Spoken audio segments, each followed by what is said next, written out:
यदि आप इस वक्तव्य को देख रहे हैं तो आपको अवश्य यह ज्ञात होगा कि यह किस विषय में है।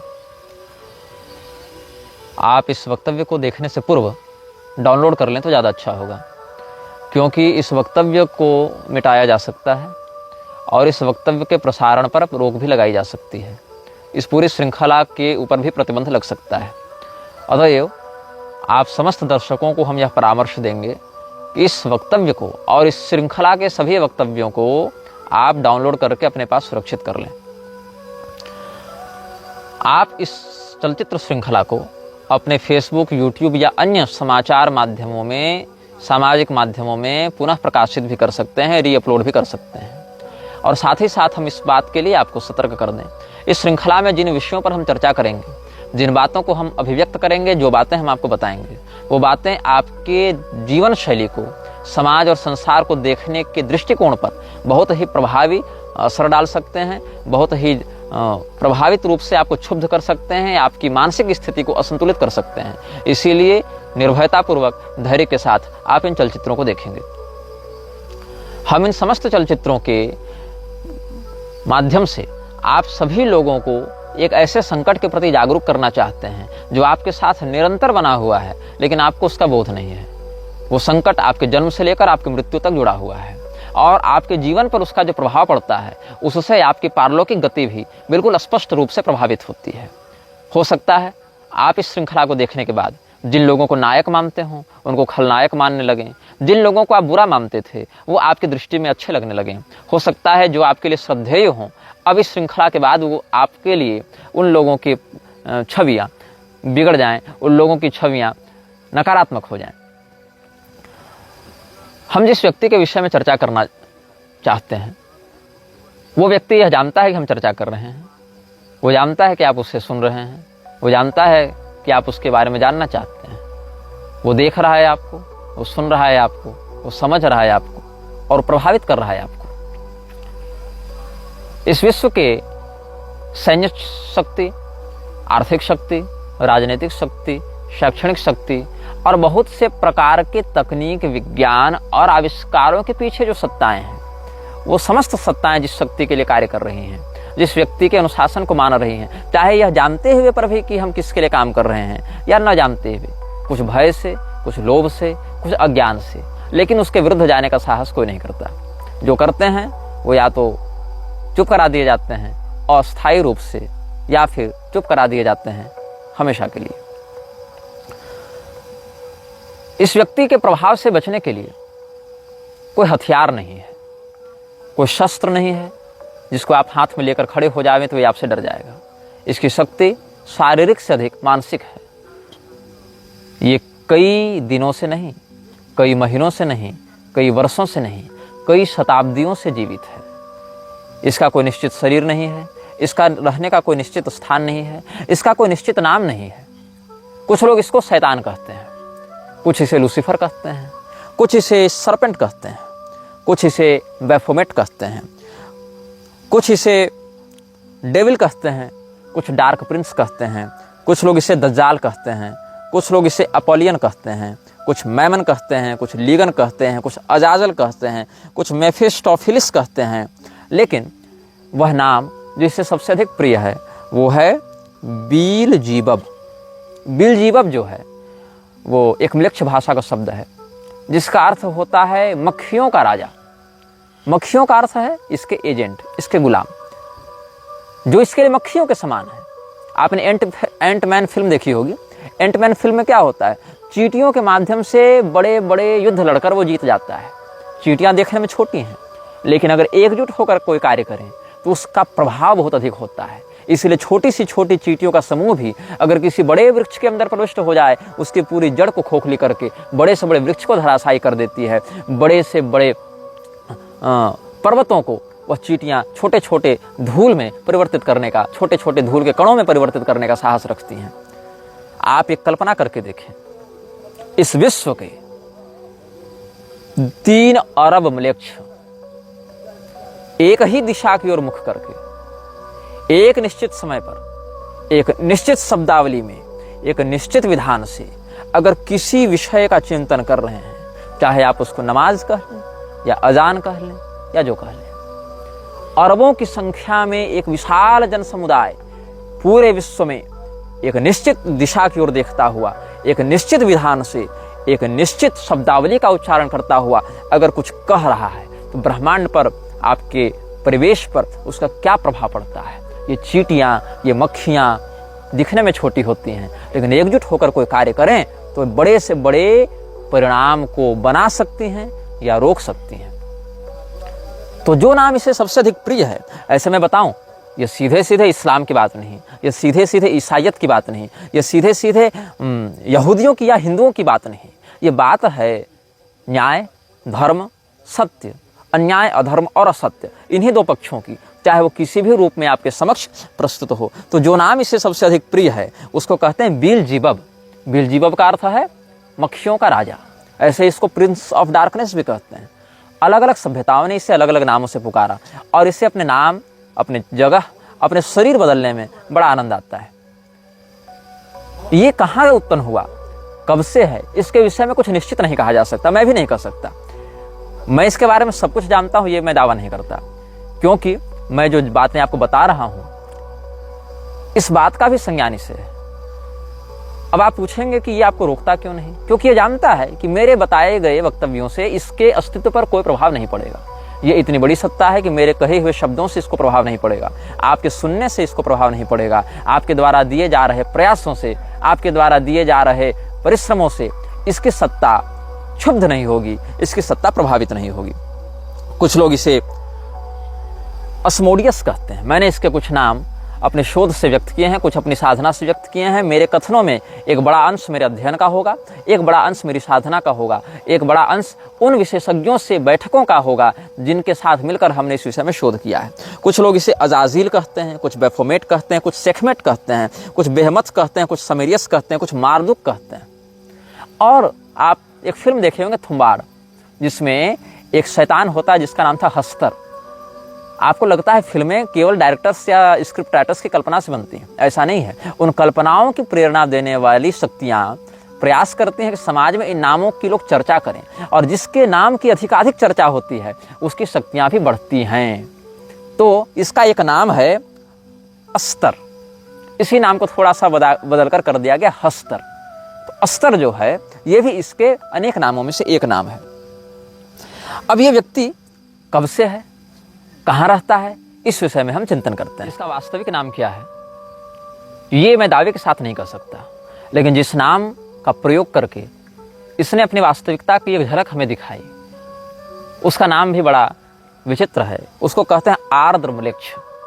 आदिम्लेच्छ नहीं, आर्द्रम्लेच्छ।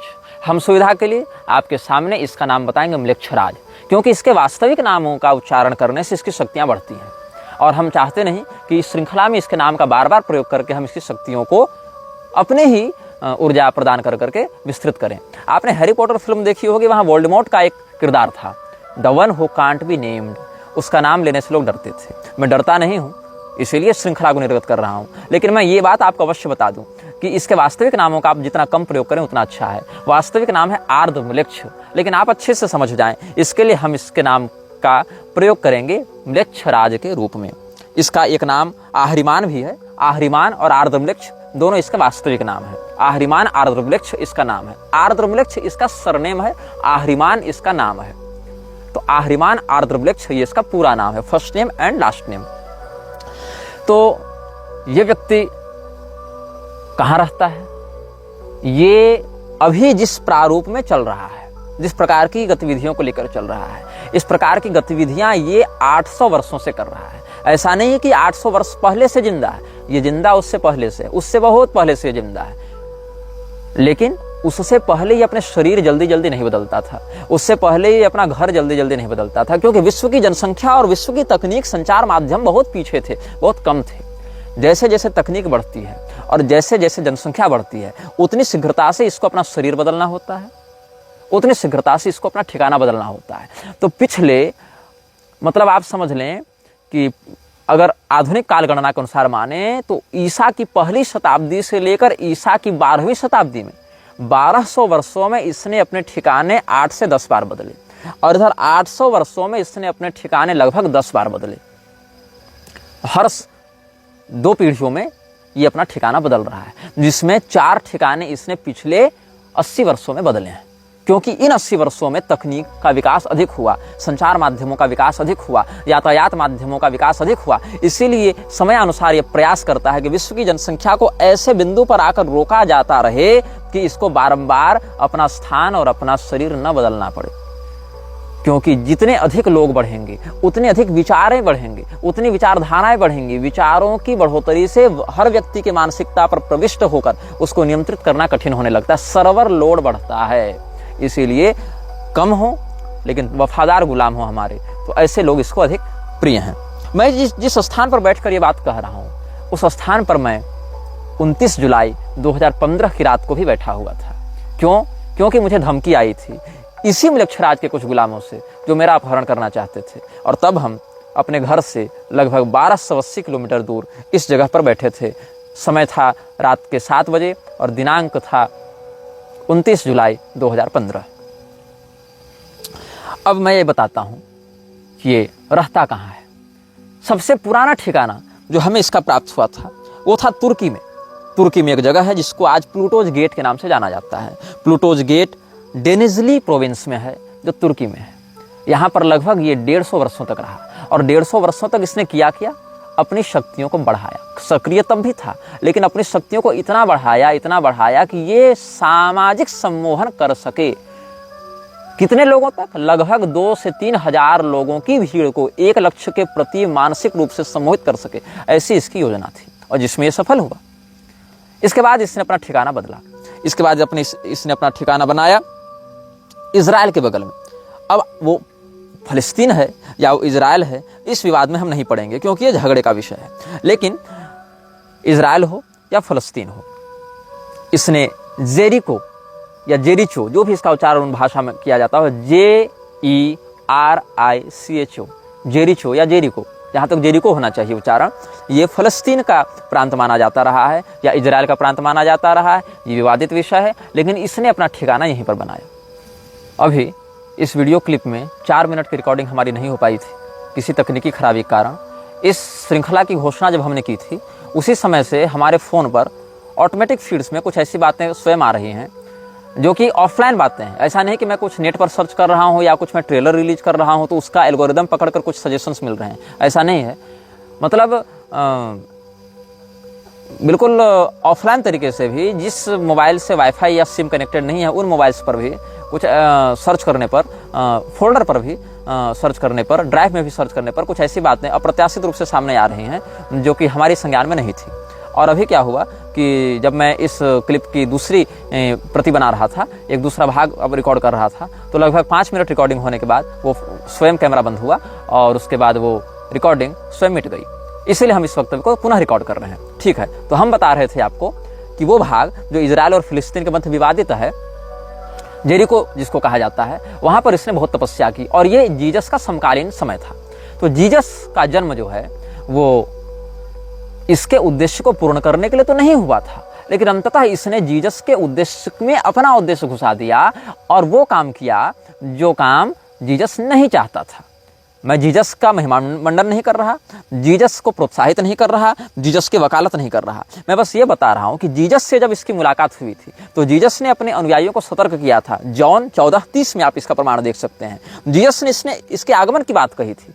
जीसस जानता था कि आ रहा है जीसस को अपने वश में लेने के लिए, और जीसस ने अपने अनुयायियों को सतर्क किया और कहा था कि विश्व का शासक आ रहा है लेकिन उसका शासन मुझ पर नहीं चलता, क्योंकि कोई भी संपदा हो, चाहे दिव्य संपदा हो चाहे आसुरी संपदा हो, जब वो दिव्य संपदा या आसुरी संपदा का कोई व्यक्तित्व जन्म लेता है इस संसार में जिसका व्यापक प्रभाव जनमानस पर पड़ेगा, तो वह व्यक्ति बहुत प्रबल ग्रह दशा के साथ युक्त होकर आता है। तो अगर वो आसुरी व्यक्ति है तो दिव्य संपदा वहां हस्तक्षेप जल्दी नहीं कर पाती है, या अगर वो दिव्य संपदा से युक्त है तो आसुरी शक्ति वहां हस्तक्षेप नहीं कर पाती है। और कई बार ऐसा होता है कि दिव्य में दिव्य का हस्तक्षेप और आसुरी में आसुरी का हस्तक्षेप भी नहीं हो सकता है। जैसे कि राजा उत्तानपाद के पुत्र ध्रुव जब तपस्या करते थे तो देवताओं ने बड़ी माया दिखाई, वहां दोनों दिव्य संपदा है लेकिन असर नहीं कर पाई। यहाँ पर आसुरी संपदा में देखें, रावण और निवात कवच राक्षसों के बीच में युद्ध हुआ है, दोनों आसुरी संपदा के हैं, लेकिन निवात कवचों की आसुरी शक्तियां रावण के ऊपर हावी नहीं हो पाई। तो यहाँ पर दोनों मृक्ष शक्तियां टकराई हैं, लेकिन मृक्षराज उस समय जो आर्द्र मृक्ष है वो उस समय अहरिमान का शासन जीसस पर नहीं चल पाया। इसलिए जॉन 14:30 में जीसस ने कहा अपने अनुयायियों को कि I will no longer talk much with you for the ruler of this world is coming. इस विश्व का शासक आ रहा है। तो वह विश्व का शासक गॉड नहीं था, वो उस विश्व के शासक का नाम था आर्द्र म्लेच्छ अहरिमान। और उसने कहा म्लेच्छराज का शासन मेरे ऊपर अभी नहीं चल रहा है, he has no power over me, ये जीसस ने कहा। और जीसस के ऊपर उस समय प्रभाव नहीं पड़ पाया, इसीलिए 300 वर्षों तक म्लेच्छराज ने अपनी तपस्या को बढ़ाया। और कॉन्टेस्टिन के समय जीसस का ब्रांड उठाते हुए, जीसस का नाम लेते हुए कॉन्टेस्टिन के माध्यम से म्लेच्छराज ने अपनी शक्तियों को आगे बढ़ाया। और इसमें उसको 300 वर्षों का समय लगा ताकि विधिवत वो समाज में अपने विकृति का प्रसारण कर सके। और इस समय वो कहाँ था? उस समय न्यू ऑरलिन्स लुसियाना में था, जहाँ गेट्स ऑफ जीनी है। गेट्स ऑफ जीनी नामक स्थान पर म्लेच्छराज ने 300 वर्ष अपना निवास बनाया। और लुसियाना शहर में, जो कि एक म्लेच्छ प्रांत है, वहां पर इसने अपनी शक्तियों को बढ़ाने का काम किया। इसके बाद लगभग हर 100 साल 150 साल में ये अपना स्थान बदलता रहा, जिसमें ये जापान आया, ऑस्ट्रेजान की पहाड़ियों में इसने तपस्या की। फिर ये चीन आया, वहां चोंग क्विंग मिंग के पहाड़ी में इसने तपस्या की। फिर ये ग्रीस आया, वहाँ केप मेटापान की गुफाओं में इसने तपस्या की। फिर ये चेज गणराज्य चला गया, जहाँ इसने किला बनाया जिसको हौस्का कैसल कहा जाता है। हौस्का कैसल में इसने तपस्या की।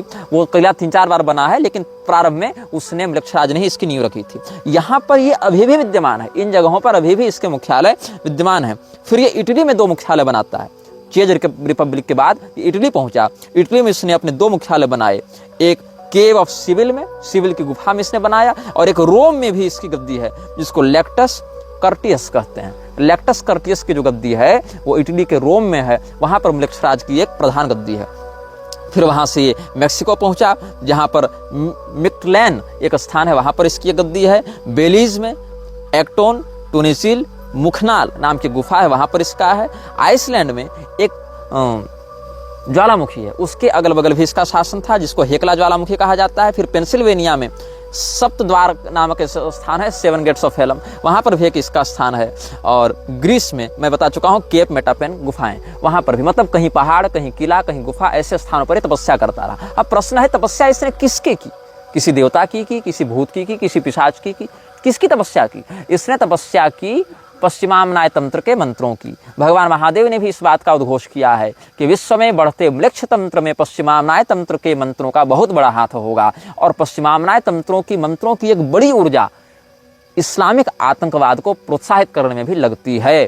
तो उस मंत्र की उसने आराधना की, साधना की, मंत्राधिष्ठात्री आसुरी शक्तियों की इसने आराधना की। फिर इसने अपने मुख्यालय बनाने आरंभ किए। ये तो इसकी कर्मभूमि हो गई।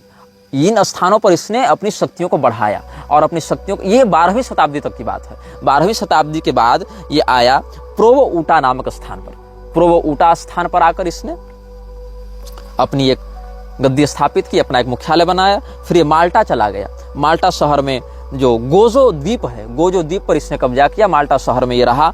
उसके बाद मैंने जहाँ तक हमारी बुद्धि जा पाई भौतिक और आध्यात्मिक स्थिति से, वहाँ तक हमने इसका शोध किया है।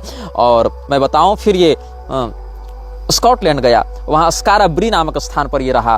फिर ये उत्तरी स्लोवेनिया गया और वहाँ पर पोटोक की गुफाओं में रहा। फिर ये इराक पहुँचा, कुर्दिस्तान इराक के क्षेत्र में इवरिल का सीटाडेल इसने बनवाया, वहाँ पर ये रहा। फिर फ्रांस चला गया, वहाँ पर लेस्काक्स की गुफाओं में रहा। फिर स्पेन के केव ऑफ इल कैस्टेलियो में ये रहा।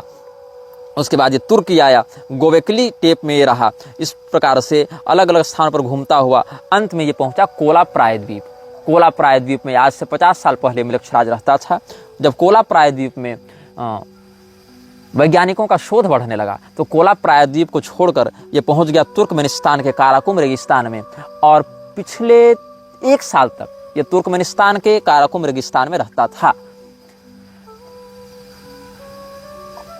अब ये जिस स्थान पर रहता है वो दिखता कैसा है, इसकी झलक अगर मैं कुशल चित्रकार या एनिमे डिजाइनर होता तो आपको मैं दिखा देता, लेकिन मैं असमर्थ हूँ। मैंने एआई से इसके घर का डिजाइन बनाने का बहुत प्रयास किया। लगभग मैंने अपने जीवन के 3 दिन दिए, जहाँ तक मेरे पास तकनीकी ज्ञान है, ग्राफिक डिजाइन है मेरे पास। मैंने 3 दिन परिश्रम किया, लेकिन जो मैंने देखा इसके घर का नक्शा वो मैं नहीं दिखा सकता हूँ आपको। मैंने बहुत परिश्रम किया, क्षमा कीजिएगा, मेरे पास वो डाटा नहीं है। मैं बस आपको वर्णन करता हूँ, आप अपने नेत्र बंद करके वो जानकारी को सोचने का प्रयास करें कि आप एक ऐसे स्थान पर हैं जो लगभग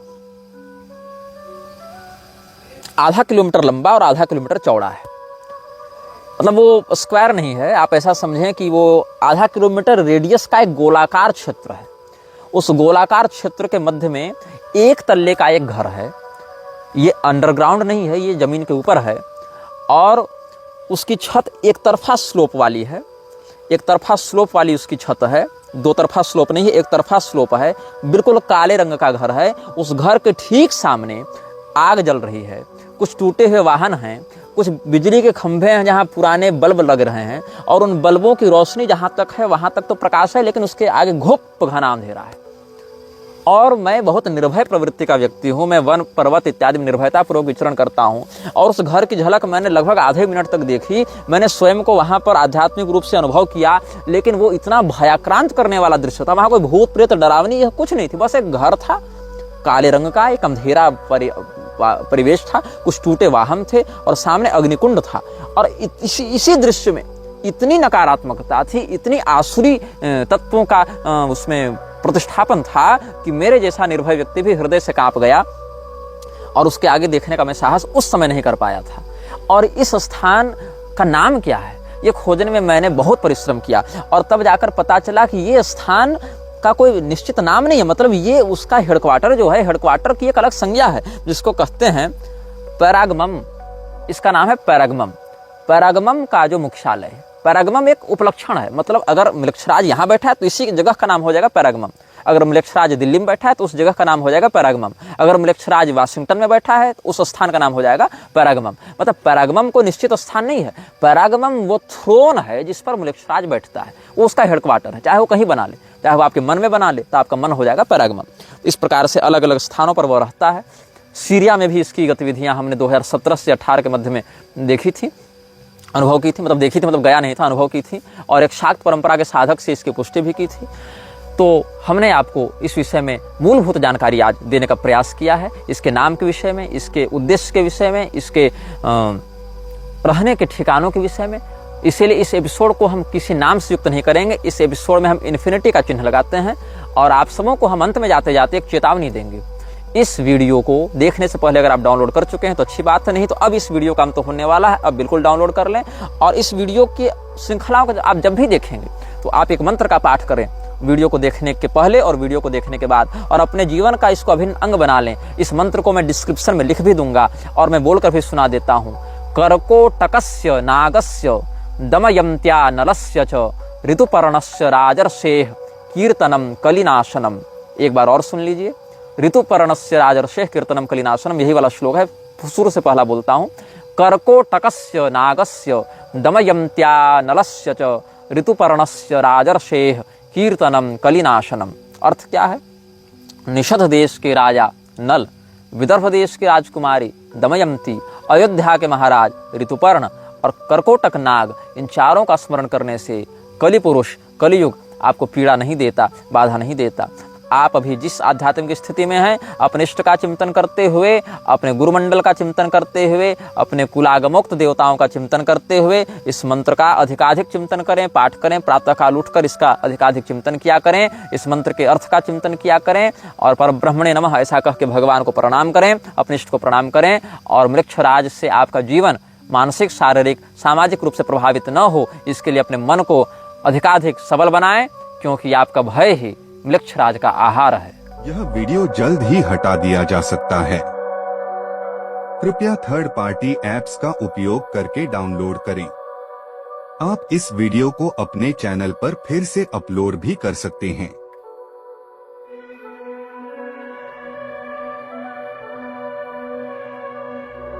This video may get deleted soon. Please download using third-party apps. You may also re-upload this video on your channels. Thank you.